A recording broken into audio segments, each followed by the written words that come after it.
Hi, so we're DevAlly. We're an AI-powered accessibility compliance platform. We make digital products usable by people with disabilities. Today, 97% of the web is inaccessible for people with disabilities. We plan on changing that.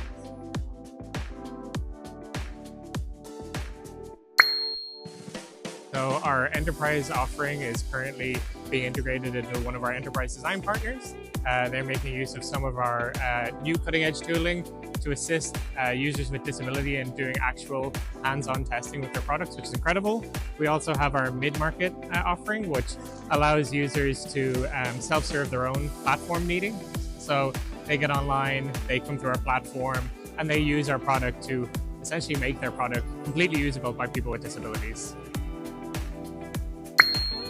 So right now, the 96% of the web is inaccessible. So that's 1 in 4 of the population across the globe are locked out of things that everyday things that people can do. So our goal is to make that inaccessible web accessible.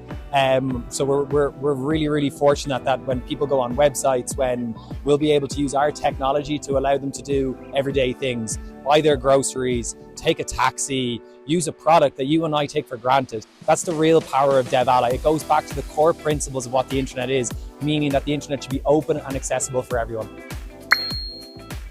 So we've got some really exciting news. So we're very fortunate. We're going to be on the Slush stage as one of the top 3 very, very soon. But one of the most exciting developments we have right now is on our website, we have the ability for companies to sign on and begin their accessibility journey. So in order to prepare for the European legislation that's coming in next year, which means all digital products must be compliant for people with disabilities, companies can begin that accessibility journey and begin to make their digital products and their websites accessible for everyone. So they can head on DevAlly now and they can get their journey started.